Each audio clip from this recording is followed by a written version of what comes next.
Hey guys, welcome to another episode of Unfiltered Truth. Today we have Danielle Barton here with us, and I'll tell you a little backstory about me and Danielle. Essentially, as you guys know by now, the Unfiltered Truth is about immigrants, so us immigrants and our stories, and kind of giving you a little glimpse of what life in Canada is like as an immigrant. So stay tuned on this video and we will go through it and then we'll get a brief introduction from Danielle. Welcome to Unfiltered Truth, Journey of Canadian Immigrants. Join us every other week where we talk to a new person about their adventure in Canada. Are you interested in coming? Then this is for you. And don't forget to hit the subscribe button and the post notification bell so that you are reminded every time that we post these intriguing stories. Welcome, Danielle. Her right name is Danielle, but I call her Danielle. And we went to UTech together, so we've been friends for a little while now. And then she came to Canada, I was here, and then, we're here together, striving and thriving and doing our thing as we go into 2023, but you guys will see this video in 2023. Hi everyone, my name is Danielle and I came here in 2018. I applied for a postgraduate certification in project management at Centennial College. And so I came in 2018, but I actually started in January 2019. So I started in the winter semester and that was for a year. That was my first time. Before you go forward, you said you came here in the winter. So how was that experience for you? And was this your first winter or you had winter experiences before? And how did you find the transition in January? Because it's different from persons coming in the summer and they get a little slow period of coming up to the cold. But what about you? You came right in the dead midst of it. What was that experience like for you? Yeah, so I wasn't new to winter, like I've been in places where it was cold, but the difference was like taking public transportation every single day for like 2 hours one way. So I guess 4 hours every single day in public transportation because that's how far I was living from school. So it was terrible. It was terrible. And like I really don't like winter to this day. Yeah. I guess we're from tropical country and we're used to the sun at a bun skin. But now that you are here and I guess you're somewhat getting used to it, let's talk about, when you came to school. First of all, how was the school experience and were you able to get jobs?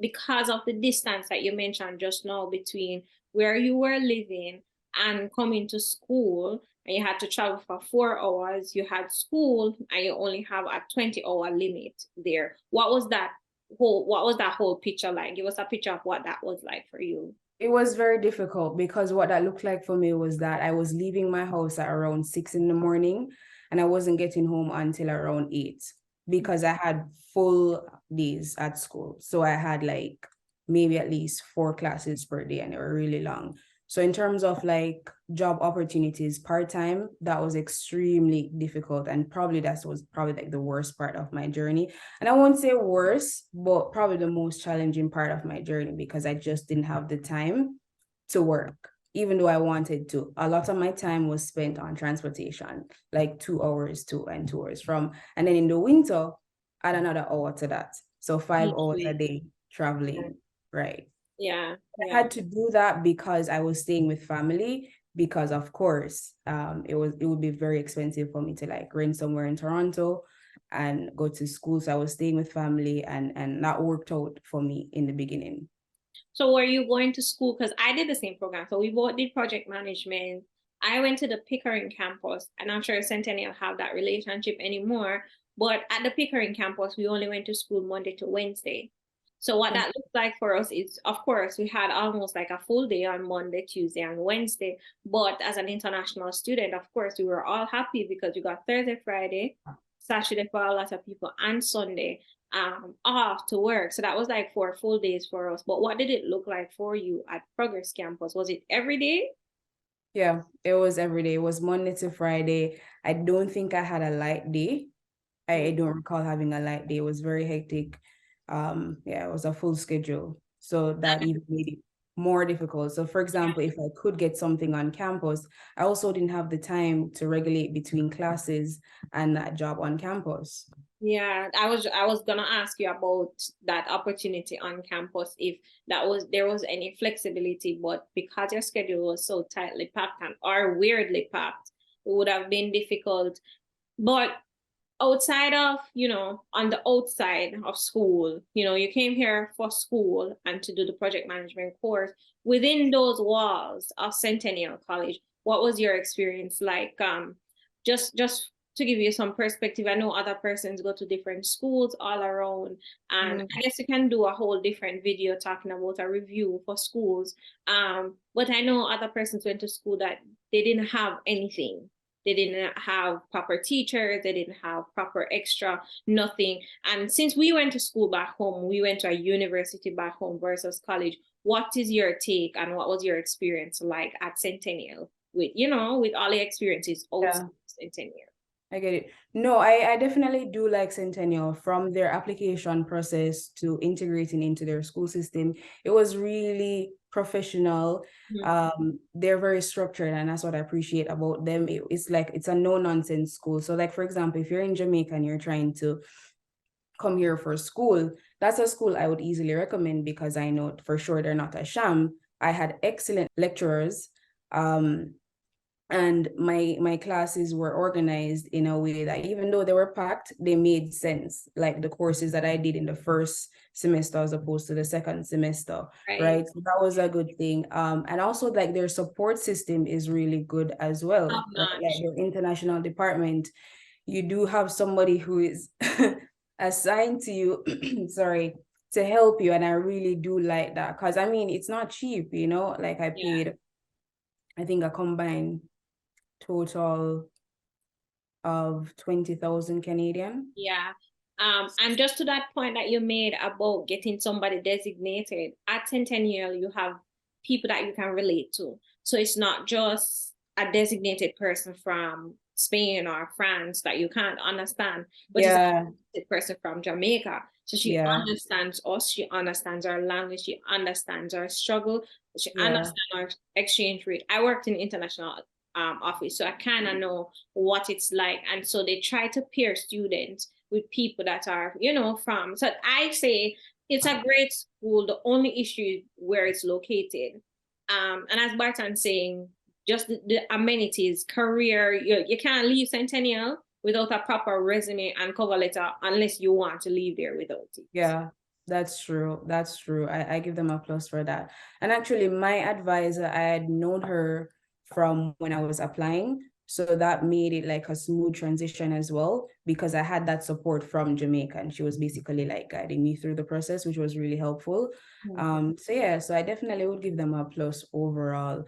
I mean, it wasn't perfect, right?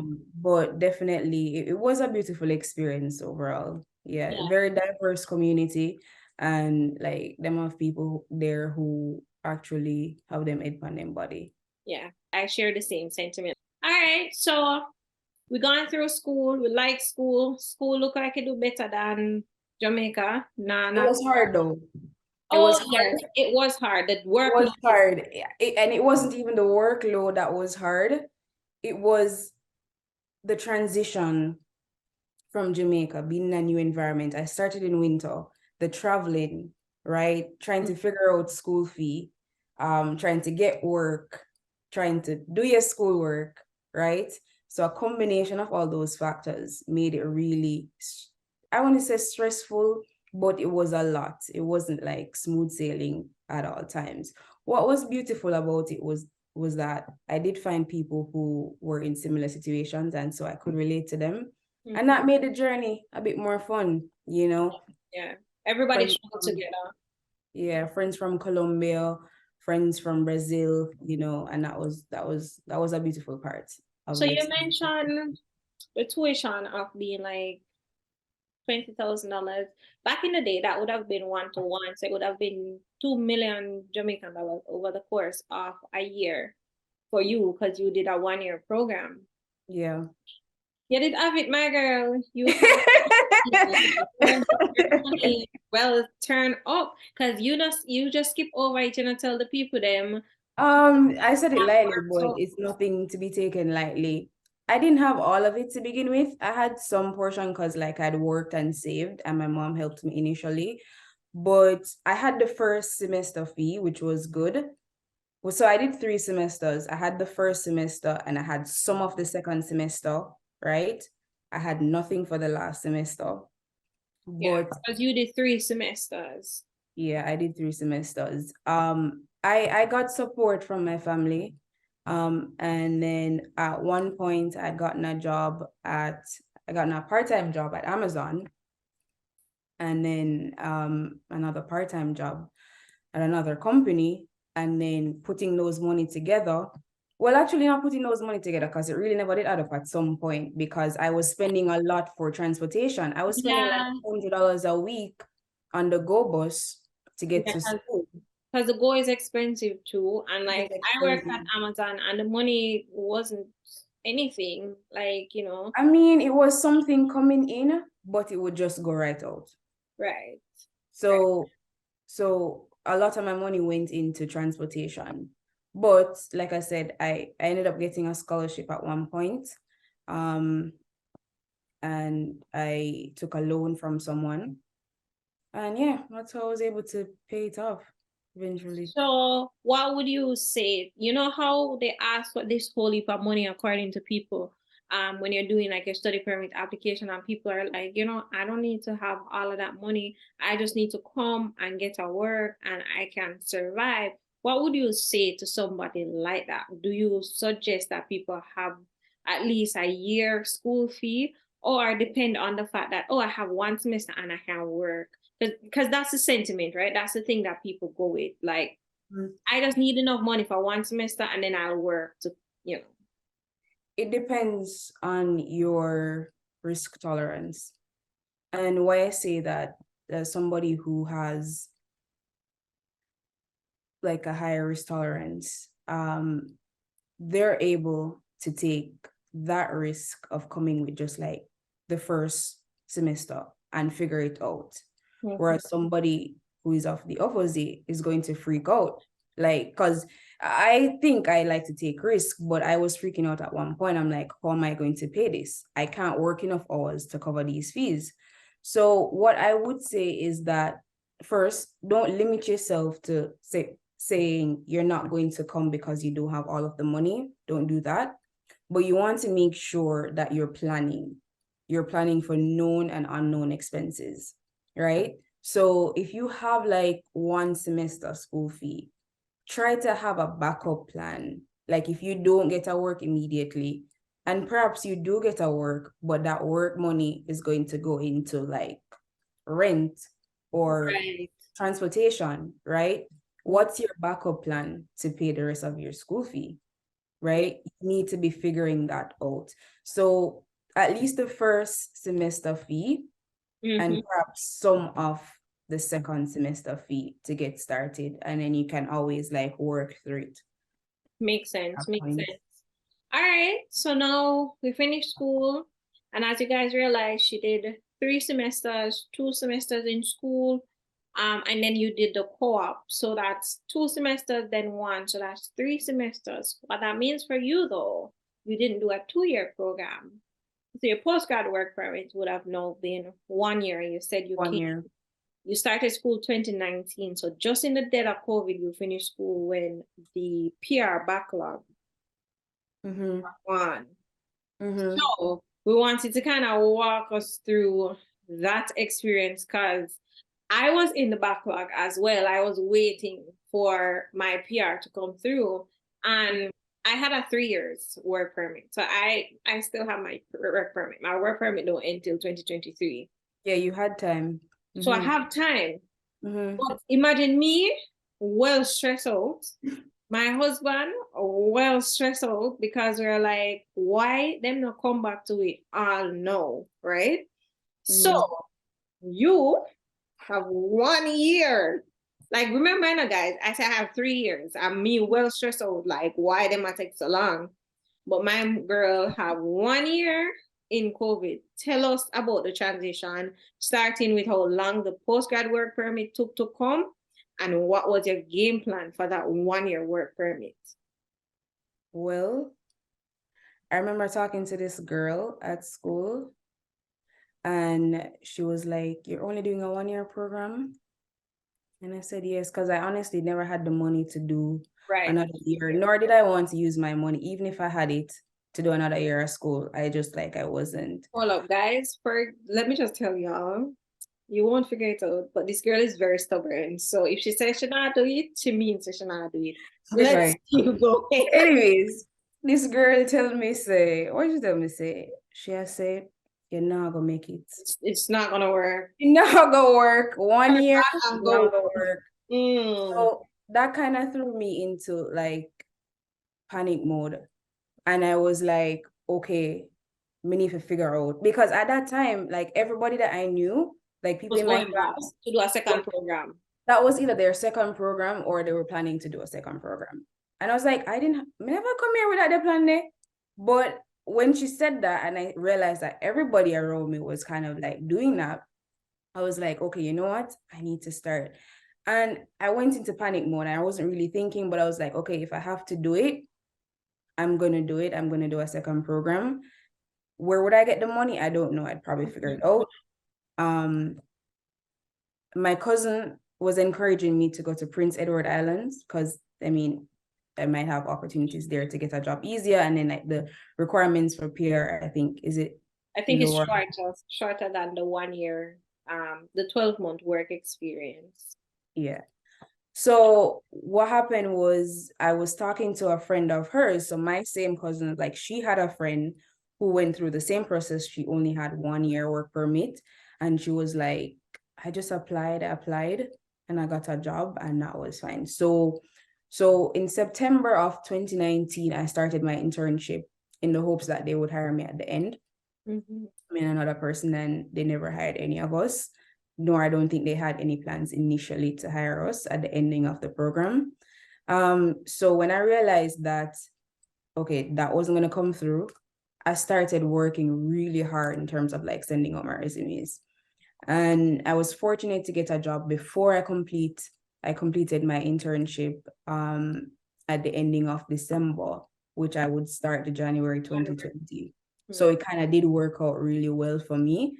I didn't have any issue. So I had my work permit, post-grad work permit, for 1 year. Right. And I worked for a year. And because I got the job right after I finished in 2019. Still had 3 months. And I had the full year to work, right? So by then, I could have submitted my application for the PR. And had enough time to wait for the ICA. And so I guess that's something I always explain to people, is that they think the IT is not guaranteed, right? Like you're the third friend that I have that did the 1 year program. And so I know it works, but people really have to have that understanding that what it means for you is that you need to get a job right away. Mm-hmm. And you need to just stay put for that 1 year. Just don't cause any, don't do nothing. Don't read no havoc. Just hold your head straight and just stay where you need to stay. Work hard for that 1 year, because you will have, if you apply for your postgrad work permit, the length of time that they take to give you back, you have that space in between to work still. And then you'll have that overtime for that 1 year of work experience. And then hopefully with that overtime, with like a 2-3 months, you can wait for the ITA. And once the ITA is in process, you're good to go, because you can apply for the origin work permit. Right. So just so you guys know. All right. So now you're good to go. I guess this is now December 2020. You can submit December 2020. Worked a full year. So it basically was January 2021 that made it officially a full year. Okay. And then I was able to apply for my PR in I think it was March of 2021. So that was still the backlog period, right? But you were able to apply. How long, or how did you feel? Like, how was the wait for you, and what was your experience like? Actually, it wasn't as bad. I don't know. maybe at the time, what happened is I think they had put some protocol in place where it just became easier. So Right. it took me about maybe 3 months, Oh, right? so your one From was when very quick because yeah, then I think they had figured out the portal thing and they would have skipped the medical, the fingerprints. They would have skipped you having to go to an office to do the whole landing thing. Because for us, we yeah, I just never had to did send that. in, right? We just had to send our passport picture, write our names at the back, our address, and that was it. But Mhm. previous to that, for people that was in like the 2020 backlog before they figured out everything, you were Mhm. just waiting there because immigration didn't know what to do. Mhm. So when you applied right on the border where they figured it out now, and so you were Yeah. being processed even before people that were Yeah, waiting that in yeah, 2020. that's exactly what happened. That's exactly what happened. And it really was a smooth process for me. I didn't have any issues. The Mm. longest thing for me was like getting my police records from Jamaica. But everything else was fine. Yeah. So I got confirmation in I think August of that year. Mm-hmm. So I applied in March and then around August I got confirmation, right? So it wasn't, and I Yeah. did everything So myself. basically the typical time, about 5 to 6 months time. Mhm. Mm-hmm. I basically did everything myself because I know people who were paying 5,000 and 10,000 to them PR, and I'm like, that ain't it. Girl, I first of all, it's not like I had it to pay anyway. And so when I got back my tax return, I'm like, oh, this is my PR money. I'm gonna just pay that. But the fact of the matter is, I did it myself. I just sat down, read through, had my GC key already. So it wasn't difficult to just go on my GC key and fill out my information because it's my information. So that's what I did. And we did it ourselves as well. I got our pay stub, our letter, everything, and uploaded it. The Yeah. process of getting everything wasn't difficult, even though it was COVID. Like we were in Wait, middle of what year did you apply? 2020. So we Oh, applied March 2020. So that we applied dead COVID, like right on lockdown when we applied. Um, our paperwork was actually processed and we were approved from October 26, 2020. And we mhm, did not receive it until January, February, March, early mhm. March of 2021. And then it showed us that, oh, you get through from October. Oh. Yeah, crazy. I know. All right. So school done, PR done. What's life looking like for you post school? And just to close off, what would you say to somebody that's coming? What advice would you have for them? But tell us about what's going on now and what life looks like for you and give us some advice. So now I'm working in project management in the construction field. It's going pretty well, but as we've spoken before, I really want to specialize more into construction. So I'm looking to like, for example, do some more courses that can like center me into the industry a bit more because as you know, our background is in chemical. That's what I'm doing now. Working on a few business ideas, as you know, and just living out here in London, Ontario, and just trying to make the best of life, trying to And appreciate what I have now and tell how us a far I've little bit come. about Canada. Like how did you find the job market?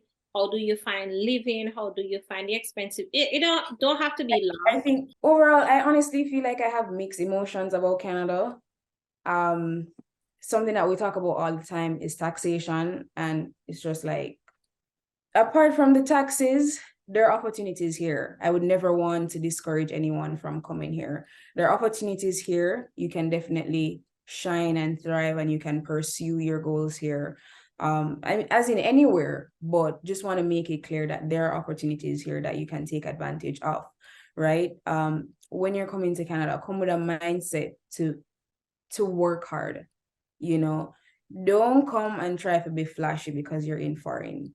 That's not it. Even though Come. Martin said my skirt all I'm have my skirt too long, but You do though. be like me, keep You your do though. keep your clothes down. Don't make a girl tell us say, you know what? Your clothes all. I But think if I could, yeah, if I could say something along that line too, try to enjoy the process. Yeah. I feel like I didn't get much time to enjoy the process because I was constantly worried about, okay, getting a job, Yeah. making money, getting my papers. And so throughout that process, even though it was a beautiful experience in some extent, it was hard for me to look back and say, oh, wow, I didn't take advantage of that time because I was so consumed with what was happening in the moment. So come with an idea or a mindset to work hard, but also to enjoy the experience, you know. And one thing I can say about winter now is that I still don't like it very much, but I'm intentionally trying to make the best of it. You know, I'm trying to go more, even though it's super cold. Like, yeah, go outside more and embrace the cold. That's the only way I can deal with it. It's called exposure therapy. But anyways. Spartan, you kill me. You kill me. Okay. Yeah. Any other question? Life in Canada? Like we definitely should do. Like there's more to tell and more to Yeah. share, of course. Um, but yeah. Yeah, Should we man, do we have part something two? under our sleeves coming for 2023. Barton is just slacking. But anyway. Am I? But honestly though, thank you for sharing your story, Barton, and your journey. And I think it's really important for us to tell people about our experiences and to help them to curb theirs and to make plans. And like you said, I agree with you 100% because I feel like I did not enjoy the process as much as I should have. I'm a homebody, so I'm okay staying at home. But I feel like there were things that I could have done and experiences that I could have done that were inexpensive or even free that I did not take advantage of because I was so focused on the journey. Because it's stressful. There's so many factors that you have to consider during that short span of time. And like if you don't have that external support financially, it becomes really hard. Yeah, it Really does. hard. Yeah. Yeah. But we don't want to end this video on a sad note or anything, guys. But as Barton said, it's a stressful, but it's a wonderful opportunity for us. We're here and we're thriving. Barton is in construction. I'm not. I'm in like a consulting firm, but separate and apart from it, I think we are so much better in life and we're so much better in our thinking than we would have been if we stayed in our comfort zone. And if we even stayed home, not knocking our country because we love our country like nothing else, but we are outside of our comfort zone. And just if you are a fly on the wall to hear the conversations that we have, not saying we're brighter than anybody, but they're intellectual conversations to higher heights about different things, investments and stuff that we wouldn't have talked about or wouldn't have in our minds, I think, if we did not step out and do this journey. Yeah, because it also stretches you too, right? Like mentally, like you have to develop that mental capacity to be able to thrive in hard environments, and that's useful throughout your life. So that's a plus that we can end the video on. Yeah. Thank you guys. Thank you, Barton. I hope you guys enjoy. Remember to like and subscribe and share. Bye.